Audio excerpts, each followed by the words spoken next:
I do want to talk about Slayergate, though. Anyway, did you see where we had Ricky Rockman on? Did you see that? Anyway. Okay, that was who my first guest was today. So. Well, we spoke with Ricky Rockman of Racing Rocks. Now it's time to talk to Jerry Bonkowski, who is, he's got a heavy metal feel of himself at NBCSports.com and SiriusXM. Hey, Pamela Anderson, and we've had this confirmed, loves him. Yep. I mean, in more ways than one. Although Mrs. Bonkowski does not necessarily need to get jealous.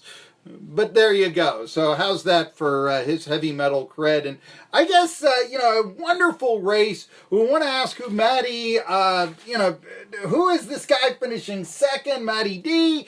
But before we get to that, hey, I got to ask you, what's your take on Slayergate here? I mean, is it that offensive to have a heavy metal band, and yes, one with controversial lyrics, but we're in an era right now where Jay-Z, who has made a lot of money rapping with a lot of slurs, and what was your take on Slayergate prior to this week's racing in Bristol?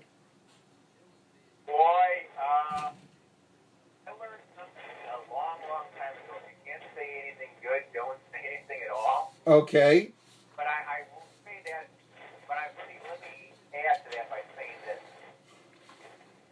NASCAR, several years ago, had an affiliation with a rock band who I will not name.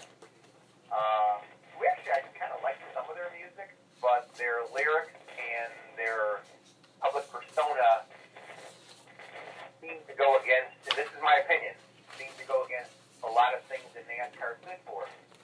And so I kind of get the Slayergate situation, because I think NASCAR may have learned a few things from the previous situation they were involved in. Mm-hmm. And by the way, that band pretty much disappeared from any kind of prominence since then. So I'll just leave it at that. I mean, I'll keep my opinion of Slayergate to myself, but it is what it is. I do want to ask Ricky Rockman, who joined us here first, Jerry Bonkowski. He told us that, you know what, I'll bet if Slayer wanted to sponsor an NHRA car, they could get away with it. Is there a difference in culture between, Rick Ware Racing and the average NHRA, or for that matter, NASCAR and NHRA? I don't know. Is NASCAR more Bible Belt? You tell me, what's going on here? Well, another example of, there is a discrepancy or a difference in cultures, I think. I mean, let's look at NHRA about, 20 years ago? They actually had Penthouse as a sponsor for a whole year. I mean, it was kind of a toss-up what the fans were coming there to race see, either see the race cars or see the Penthouse models, so... What? Where was I when I am so under, I wasted my life. Exactly. But, NASCAR has always been very conservative in the way it looks at sponsorships. And, they refuse to allow spirit companies such as Jim Beam and Jack Daniels in the sport for decades before they finally acquiesced and allowed them in. And unfortunately, those sponsorships, were kind of short-lived. They only lasted 3, 4, 5 years, maybe at top, and then they were gone. So, I think that NHRA is open a little bit more to taking a few chances, and quite frankly, NHRA needs to get, some buzz going. And I don't mean that in terms of spirit, but they want to get some attention publicity-wise. So I think they're more open to having sponsorships or partnerships with less than conventional sponsors or partners that we might see in other forms of sports. Now, one of the things I didn't quite get, and I want to ask you about this, is that they were the sponsorship would therefore be without any contractual or financial obligations on their end. I'm just curious what J.J. Yaley, how much money or what did he sacrifice here? I mean, yeah, it is a little bit odd to me because you wouldn't see, I don't know, Richard Petty suddenly saying, no more STP anymore or something like, I mean, what is the obligation or how does the sponsorship work for a temporary sponsor like a rock band? Well, I think it's pretty much like any sponsorship, a one-off race sponsorship or a partnership. It's just a different kind of sponsor per se. But I mean, from a business standpoint, from a money standpoint, they're pretty similar. Now, that being said, however, everything can be different and everything can be changed. And if there is for example, let's say Taylor Swift wanted to, promote her new album on a NASCAR car. Well, I think NASCAR's not going to have a problem with that, and there's going to be a lot of dollars behind that. And oh, by the way, the big company that's sponsoring the upcoming Brickyard 400 just happens to be, I think they're Taylor Swift's manager or record label, I believe it is. But the point is that you as a sport, you have to remain somewhat open-minded to sponsors and what they want to bring to the sport. But at the same time, you also don't want to compromise the sport's integrity and ethics with things that could be misconstrued or mispublicized or be criticized. So I think that a situation where most one-off sponsorships are similar, there are variations that meet the needs of the sponsor and the team, maybe in a different way than we may see otherwise. Tell me about, let's talk about the race. And it was these were some pretty fair races over the weekend, but Truck, Xfinity, as well as Monster Energy Cup. But I guess the question that I want to ask, I would not have had Matt DiBenedetto on my mind as a potential winner of this race. I mean, I would not have recognized the name, to tell you the truth. And I guess he had some 3 top finishes, but no victories this year. Where did he come from? Well, Matt is probably one of the most underrated and most talented drivers out there. He hasn't had a lot of great success when it comes to the equipment he's been in. Nowadays, with Levine Family Racing this year, they've had a partnership with Joe Gibbs Racing and certainly with Toyota as well. And that has been a tremendous help, especially probably the last 10 races or so. They've really stepped up their game. And, people are saying, well, he's come out of nowhere. Well, really, he hasn't. He's just finally an equipment that matches his talent. He's got a lot of talent. And, the fact that they announced earlier last week that he would not be back with the Levine Family Racing next year, and I understand it was a business situation. Levine is probably going to be the landing point for Christopher Bell. And they only have one team, or one car, so they have to make the decision, and they bring in Bell more than likely, and they part ways with DiBenedetto. Now, that being said, though, if a major sponsor all of a sudden shows up and says to the Levine Family Racing, hey, we want to keep Matt DiBenedetto with your team and expand it to 2 cars, I guarantee he's not going anywhere. But right now, he's looking around, he's looking at other options. He may go to a Chevy team, he may go to a Ford team. I don't think you'll see him go to a Toyota team because Toyota's pretty much locked into the number of cars they have. But like I said, if a major sponsor comes along and says, hey, we want to sponsor Matt DiBenedetto, I don't think either Levine Family Racing or Toyota is going to say no. Matt DiBenedetto, I was even talking, like I say, you're the second racing guest. Usually you're the first, but you're the second racing guest we've had on today. Ricky Rockman joined me earlier, and, he says, I know he's going to get a ride. I know he's going to get... I can't imagine after this performance in which you were, standing up 2 fists at the end. I mean, is Hamlin going to be able to hold him off? Because even though he probably has the better car, now he's driving in traffic. What's going on? Maybe this is a chance to catch. And that made it exciting. I mean, what scenario would it be that someone after this race would say, oh, no, he's not worthy of our team and all this? I think that he made a statement, but I mean, is there... I guess it seems a little precarious, but under what circumstances could Matt DiBenedetto not get a race for next year?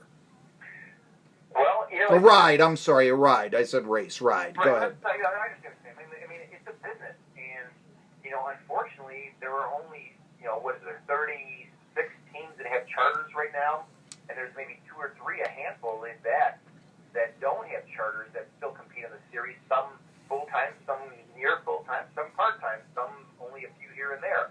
And it's, unfortunately, NASCAR is a game of numbers, unfortunately. So, that's my dog in the background. Sorry about that. There you go. Don't worry about it.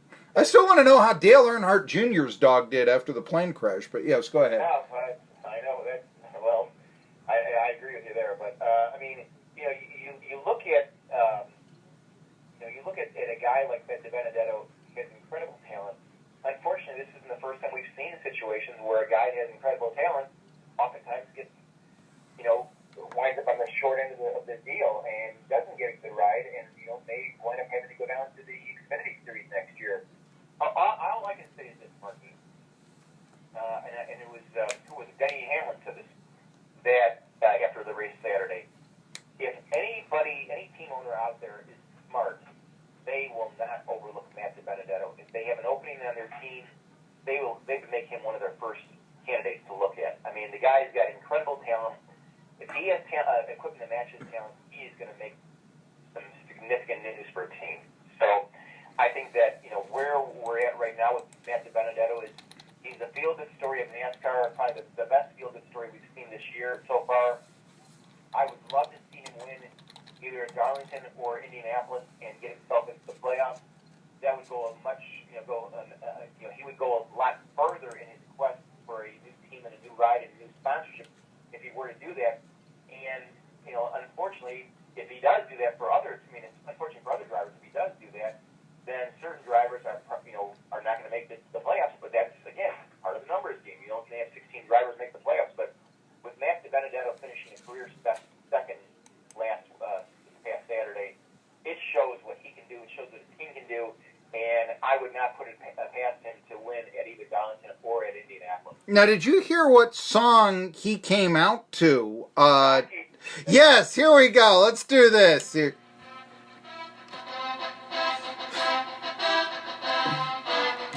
I mean, how appropriate is that? When you consider everything going on, you gotta love it. And so, absolutely. It was like he had some foresight on what was going to occur and all this. But I don't know. I guess even Denny Hamlin could be considered sort of an Apollo Creed. Remember, Apollo gives Rocky the chance that no one else would. And what I'm hearing is that Hamlin is, basically keeping Matty D's career going to keep him on the circuit. And for that matter, I have even heard reports, although I can't confirm them, that he's apologizing for winning the race, which I don't quite get. But could you talk a little bit about the Hamlin and DiBenedetto relationship? Well, first of all, they're very good friends. And then, Matt was on Sirius this morning, and he was talking about the relationship with Denny. And, I didn't even remember this until Matt said this. Denny actually stepped forward with one of the brands that he endorses and was a sponsor for 6 races of Matt's car when he was with Go Fast Racing a couple years ago. And, Denny and Matt are very good friends. And Denny, too many people have said that Denny apologized for winning. He didn't apologize for winning. He just was apology isn't even the right word. He's a fan of Matt DiBenedetto, but he also has a job to do too, and it's his job to win races. And when it comes to your job versus friendship, your job has to essentially take precedence, if you will. So Denny was not apologizing for the win. He just was sad.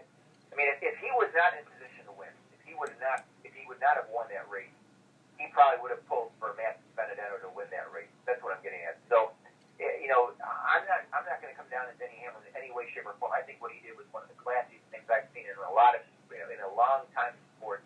And even on Sirius XM this morning, the co-hosts Danielle Trotta and Larry McDonald, they said the same thing. They said that he was not apologizing. He just was feeling bad for a friend and a guy who's a fan and Denny's a fan of. So there's no apology necessary or needed. And people that are saying that he apologized for winning, that's not the case whatsoever.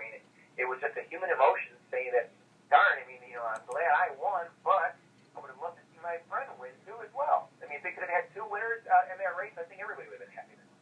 Now, I do, I mean, you were talking about, apologies and all that.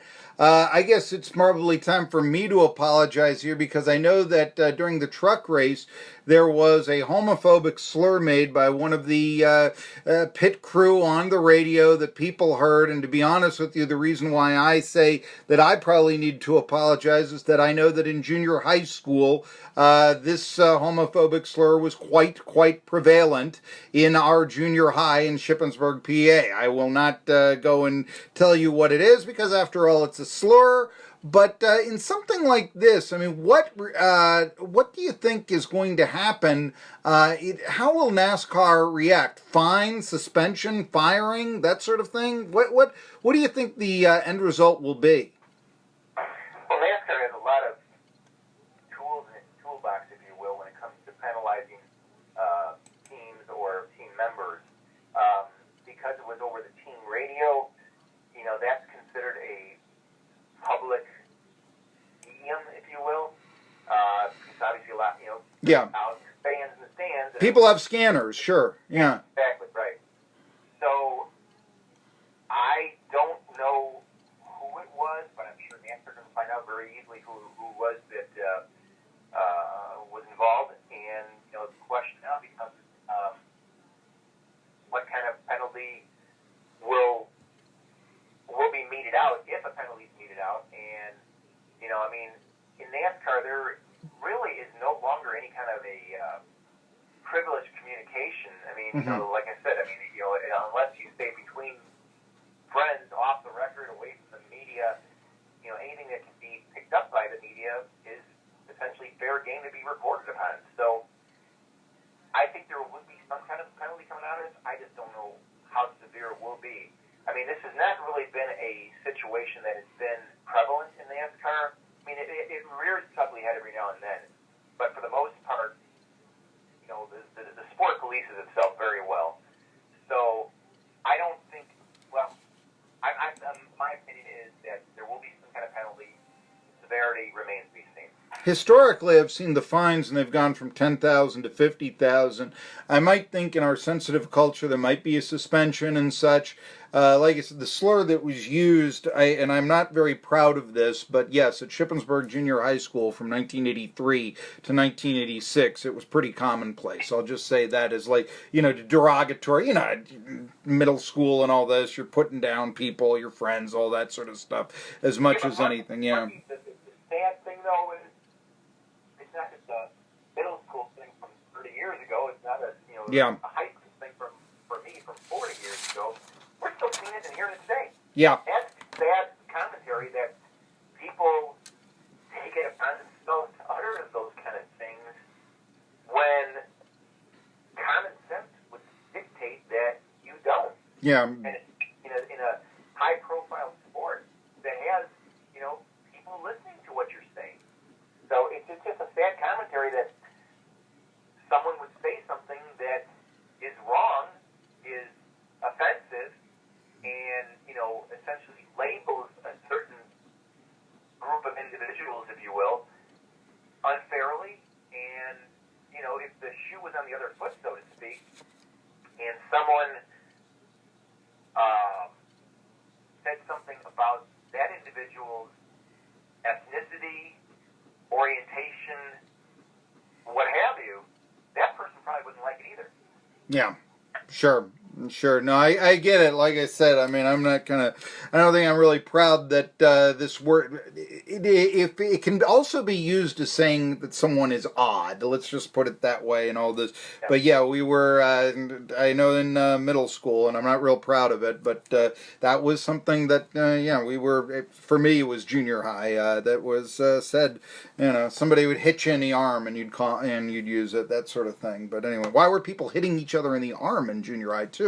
At the locker. That's another question right there. That's sort of a rite of male passage and all this. Here's a rite of passage that we thought was going to go out in NASCAR. Jimmy Johnson making the playoffs. Is he going to do it this year? If he doesn't make a significant jump at Darlington in 2 weeks, he's done. I can't. I shouldn't say that because he has a great history at Indianapolis. But get out of Darlington and move up, back up into the top 16, going into Indianapolis. I mean, it's going to be very, very difficult for him to get a playoff berth on points only. He would have to be in a must-win situation in Indianapolis. He can certainly win there. He's done it many times, but something has to change. And I think that, and I know this sounds odd the way I'm going to say this, but this weekend off coming up could not have come at a better time for Jimmy Johnson and the 48 team.